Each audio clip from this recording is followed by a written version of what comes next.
Once upon a dark October night, a man by the name of Malcolm Blackwood arrived at his home after staying late at work.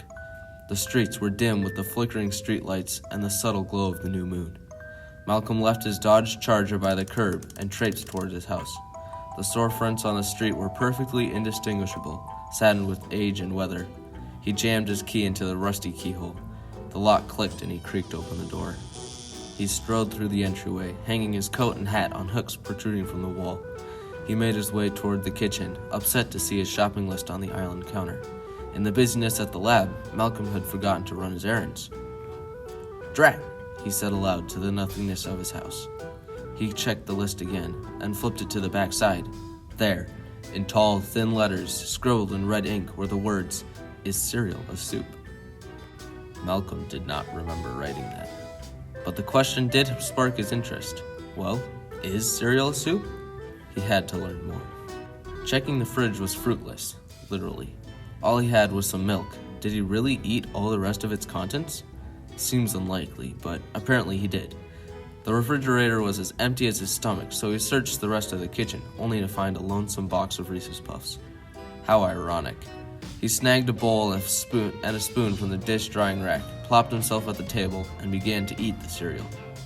After downing the first bowl, Malcolm headed toward his bedroom, rubbing his eyes. He kicked off his shoes, flopped on the bed, and fell asleep instantly. Morning crept from the night, and with it came the bloodshot sun poking through the storm clouds. Malcolm had slept way past his alarm and was now quite late for work. It was all right, he figured. He deserves a sick day. He pulled himself out of bed and dredged through the red-orange light of early morning to the bathroom. He took a quick, scalding hot shower. As he emerged, skin red as a tomato, he searched through the thick steam for his clothes. He found them and got dressed in the bedroom while waiting for the steam to ventilate. As he walked back to the bathroom, the condensation on the mirror had read, in tall, thin letters, "Is cereal a soup?" This question was starting to drive him nuts. He decided to give it a quick Google. People who consider Merriam-Webster the authority on defining things point out that cereal does not meet the dictionary's qualification of soup. While it qualifies as a liquid food when eaten with milk, and it does contain pieces of solid food, it does not contain meat, fish, or vegetable stock. Was this right? Was this enough? No, Malcolm had to know more. It can't be that simple. Despite milk not being broth, it was still a liquid. Cereal is not meat, but it's still a solid food. He needed to know more. For the next 30 minutes, he continued his research until one thing happened.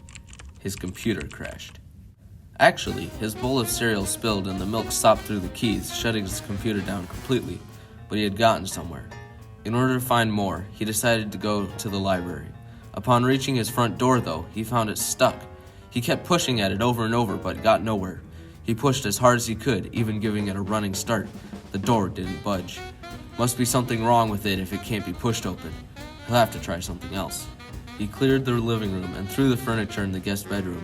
Then, he pulled out a pack of index cards and red string and started piecing his information together. If soup contains broth, what is the definition of broth? What are the ingredients in tomato soup? Does it have meat? It has milk. How is it then soup? What the heck is porridge? Does soup need vegetables? Questions bombarded him like a waterfall. What were the answers? How could you know the truth? Was there truth? Who knows the truth? Wait, Malcolm knew someone.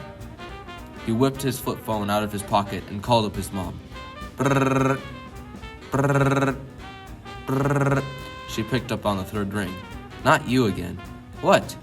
You remember last time. She hung up the phone. Shoot. Good thing Malcolm has a dad. He picked the phone back up. Brrrr, brrrr, brrrr, brrrr, brrrr. He picked up on the fifth ring. What? Who are you? Hi, Dad. Oh, Manfred. What do you need, buddy? Malcolm didn't mind his dad forgetting his name. He'd gotten used to it by now. I have a question. Is cereal a soup? Is it Captain Crunch? That's the only one I eat. The rest lose to the Soggies. It doesn't matter. Have you tried looking it up? Yes. Then I'm out of ideas. Wait, I know. There was a study done in Nevada once. Area 51. They found out what soup was. But what was it? It's on the tip of my tongue. Oh yeah, cereal is... Gunshot. then silence, with the addition of a gurgle of blood from the mouth of his now deceased father. Malcolm hung up the phone. It wasn't worth crying over spilled milk. He had work to do. In order to find if cereal is a soup, he had to know what makes soup soup. He connected the red yarn, filled in the gaps, and spooned up more ideas. Beef stew, tomato soup, cream of mushroom soup, chili. What did they have in common? They seemed so similar, yet also so different. He pulled every can out of the pantry. That's where all his food went. He had a brilliant idea.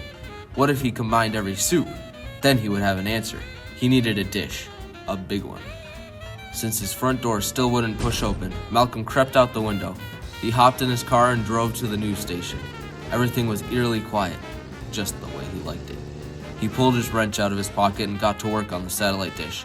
Unscrewing each and every bolt was strenuous, but after about 2 hours of cranking, he finally got it free. He dropped the huge thing onto his car from the roof of the news station with a crunch. His car alarm went off, startling the nearby shoppers. The employees of the news station ran out to see their $1 million dome being stolen. Malcolm climbed down the side of the building and used a wrench to pry open his car door. He slunk into his seat, hunched over the steering wheel under the sunken roof of his poor car, turned the key, and hit the gas. The news crew were excited to participate in a news story for once. They scrambled to their cars and commenced pursuit. They were way faster than Malcolm, for they did not have a 2-ton satellite dish on their roof. If he couldn't outrun them, Malcolm would have to outsmart them, and what was smarter than breaking their windshield? He found a straight stretch of road and rolled down his window, wrench in hand. They neared closer. One drew a gun, another a camera. Malcolm threw his wrench and it hit straight in the middle of the windshield. The glass turned to a spiderweb as the news team unloaded their guns. Shots after shots missed as the bullets flew straight past Malcolm's Dodge. The car in the front with the cracked windshield eventually veered into a building. 1 down, 2 to go. The other cars were in hot pursuit. Malcolm's half-mile head start was turning into a half-meter head start. The two broke off to each side of Malcolm's car. On the left was a man in a navy suit driving, and a woman with long auburn hair and a sleek orange dress. On his right was another man, older, with the same blue suit on. Malcolm must have interrupted a live broadcast. The two drivers signaled to each other, and they both closed in on him. Malcolm read their clues and slammed the brakes. The two news cars rammed into each other. Glass flew everywhere as Malcolm pivoted onto the side road. The sounds of sirens reverberated behind him as he pulled away from the wreckage. Now how was he going to get the prize dish inside? There was only one way. Malcolm pulled his car behind his house and rammed it into the back. Bricks and glass flew as the car drove straight into his bedroom closet. The Charger rumbled through the bedroom and into the living room. He got out and climbed up onto the car. He laid himself down on the roof and pushed at the satellite dish with his feet. The dome scraped off the Dodge with a groan and set itself into the middle of the living room. Despite the gaping hole in the back of the house, the mission was a success. He pulled all the cans of soup that were strewn about the living room and sorted them out into the groups. He then shuffled into the kitchen and threw open drawers until he found his can opener. Then, Malcolm proceeded to open cans. Lots of cans. From late afternoon until dusk, the only sound emitting from the house missing its backside was the faint grind of cans being opened. Time was long lost when Malcolm had finished the huge stew. Every soup he could think of was in that satellite dish, and he was currently stirring it with the dish's receiver. He kept thinking. He had bacon soup, beef noodle soup, bouillon, carrot soup, chicken noodle soup, and many others, but one was missing. There's gotta be something else, but maybe it's not eaten in present times. Some soup from long ago. Wait! He thought of something. In ancient times, particularly in ancient Aztec culture, people would eat cows and pigs, but they would also eat something else. Other people. That, in fact, was the last soup on the list. Malcolm's stew would not be complete without it.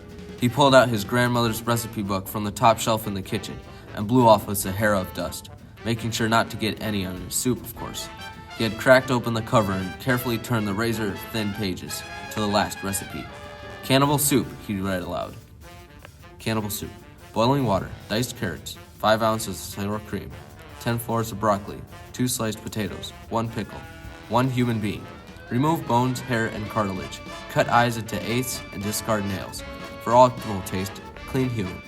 Malcolm remembered Grandma. She was a nut. He had only eaten her cannibal soup once before, right after a big family dispute. Except, Grandpa didn't shower regularly, so the meat had something of a sand-like texture. Malcolm shook his head as he brought himself back to reality. He needed someone for his stew, but he couldn't think of anyone who would volunteer. I guess I'll have to do it the hard way. Malcolm grabbed a wire cutter and his wallet and walked out of his house into the darkness. He walked under the dim glow of flickering streetlights with their subtle electric hum. 2 blocks straight, 3 to the left, and another 2 after a right. He came to his destination, the Chevrolet dealership. Rows upon rows of trucks lined the parking lot, but these were not what he was looking for. Further to the left, the trucks turned into vans. This was what he was looking for. He spotted exactly what he came here for. It was perfect for what he needed. The white chrome and tinted windows made this van completely inconspicuous to the public. Malcolm took a quarter out of his wallet and pressed it against the alarm trigger located in the lip of the van's door with a click. There, he was able to slide his jackknife into the keyhole in the handle and twist the lock open. He was in. Malcolm ascended into the driver's seat and softly closed the door. He popped open the panel under the wheel and clipped the wire running from the ignition to the starter. He pressed the wire to the starter cord long enough for the van to come to life. Malcolm slowly drove back to his house without making a sound. Somehow, Malcolm slept well the rest of the night, even with the whole backside of his house gaping open. He arose the next morning to another bloodshot sun chasing down the waning moon. It was October 31st, a Friday. Malcolm rose out of bed and strode into the living room. His soup was cold, as he expected, but he knew how to fix that. He grabbed a crowbar out of the linen closet and started peeling away at the living room carpet, bunching it up under the dish. Malcolm struck a match and dropped it on the floor as he walked out the back. The fire roared to life as he made his way to the van. Until evening, Malcolm went around town, looking through people's garbage, loitering around changing rooms in the mall, peeking into daycare windows, and sniffing tricycle seats. All of the events of the day finally ended as the sun began to fall. Today was Halloween, and the time couldn't have been more convenient for Malcolm. The alarm clock he had set went off in his pocket, signaling for him to get back in the van. After giving the tricycle one last sniff, he got up and sped to the white van he had parked outside a donut shop that's been out of business for a long time. Malcolm rumbled the van through the residential neighborhoods, waiting for kids to come out. 5 more minutes passed, and all of the monsters, heroes, video game characters, and weirdos started springing from each house. Kids, followed by parents, making their way to every house on the block. No one even noticed Malcolm. Then, he found his target. Malcolm parked the van about half a block away from where the family was, but since they were in deep conversation, they wouldn't notice him. He got out and weaved through the blobs of trick-or-treaters, adjusting his gait. Malcolm was getting close. He came up and saw the 5 of them talking. He bumped into them, pretending it was an accident. "Oh, I'm sorry, I didn't see you there," said Malcolm. "Wait, is that an invisible beholder?" All eyes turned to the direction he was pointing as he said to one of the kids, "Hey, I've got some extra candy in my van over there, and I don't know what to do with it. Would you like some?" The child nodded, a little confused. The adults were still squinting in the direction of the fictitious monster while Malcolm pulled the kid into the van. He tossed a box of Reese's Puffs at him, but was interrupted when he tried to close the door. "This isn't candy," the kid exclaimed. "This is cereal." "Huh? Why isn't cereal candy?" "It's sweet. It's loaded with carbs and sugar and marshmallows. It has no nutritional value." Malcolm's train of thought was interrupted when the insolent child threw the box back in his face. He slammed the door shut and hot-wired the starter. The white van with tinted windows rolled back to Malcolm's house as quietly as it left, but in the rearview mirror he could see the parents freaking out. He parked the van in the back, and Malcolm carried the belligerent child through the back of the house. There, he found his sharpest kitchen knife and got to work. Within a few hours, Malcolm's cannibal soup was finally made. As the carpet fire was slowly burning out, he added the final piece of the puzzle into the pot. Giving it a quick stir, Malcolm was more than eager to taste. Without even bothering to get himself a bowl, he grabbed a spoon and shoved it in his mouth. Colors and flavors exploded as the all-soup traveled down his throat. There, he had it. He knew what soup was. He knew the definition. Malcolm got up, fists pumped in the air. Cereal is... Gunshot. The dad, dressed as the Punisher with real, loaded guns, waltzed into the living room. "Your quest ends here, serial killer."